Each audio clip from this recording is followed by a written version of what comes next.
Everyone, welcome back to Saturday Live Train. Thank you so much guys for tuning in. Well guys, I'm back again with the Mzansi Soapy Stories, and namhlanje sikhuluma guys ngestory ke esishasha ubuceke ke esizo replace ke i-e.tv scandal njengoba nazi guys ukuthi i-e.tv scandal is coming to an end this month.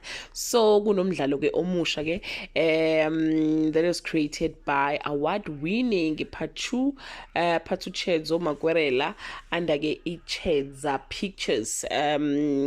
Debale noma we created the river created na Gqeberha, it was him. So yeah guys, nasi ke story seshabaketha ke niphole kancane ngo polygamist, niphole kancane ngo Jonas. uJonas guys siyamthola futhi kulesi story, siyamthola kulesi story, but ke I think ke ngeke zenze the very same thing ade yenze lapha ku Netflix kwi polygamist. Anyway guys, the leading roles uSindi Dlathu. Sindi Dlathu ke uyi leading role kulesi story. It's the four of us. It's a powerful Dlomo family where legacy, power struggles and unresolved tension threaten to tear them apart. uSindi Dlathu leads as Ubusani Dlomo, the disciplined eldest sibling carrying the weight of the family responsibility and legacy. Bese kuba uSidumo Mtshali guys, uJonas. Ngiyazi ukuthi uSidumo Mtshali these days ubizwa ngoJonas because of the role akade idlala lapha kwi Polygamist on Netflix. So la uzobeke edlala ke indawo kaBobby Dlomo, a charismatic man determined to claim leadership of the family. Bese kuba khona uThembi Nkosi Mthembu guys. uThembi Nkosi Mthembu just left homecoming and join lesi story ke lesi uzobe edlala ke indawo kaBanzi Dlomo, the overlooked middle sibling searching for a validation. Bese kuba khona uKiya Leboga Masango portray the youngest sibling navigating identity and grief.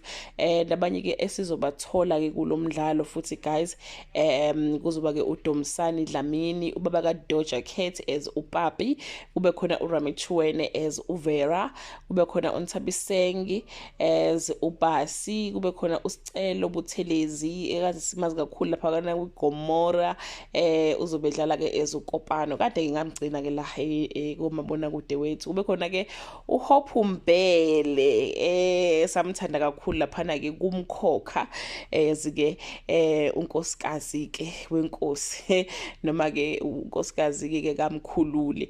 Lana kuzobe edlala ke uNdumi Nhlapho, a resilient woman protecting her younger brother. Bese kuba khona ke oQuintini Madlala, Tebogo Malapane nabanye ke guys. So umdlalo ke lo uzoqala mhla ka 29 kuJuni as replace ke i-e.tv scandal. Yeah guys, labantu abadlala siyabazi amagalelo abo ke siyabazi. Ngithi ke mina sometimes sibona ama characters bese sithi yeah no, we know those people, so the story gonna be hot. Bese kuba ukuthi ke the storyline guys sithi nje go to hell, but ke we are trusting guys iChedza Pictures ukuthi ke they will deliver, because bangena space ni ke story ngampela esingabe singadlali i-e.tv scandal. So guys, do comment below ukuthi ke wena expecting. Ngijabule nje ukubona noRamichwene guys, ngamgcina kudala ke kumamona kude kade idlala kwi-story that I don't normally watch,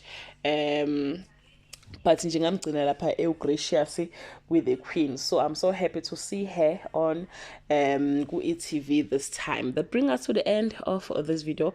Do leave your comment below and share your opinion. Bye.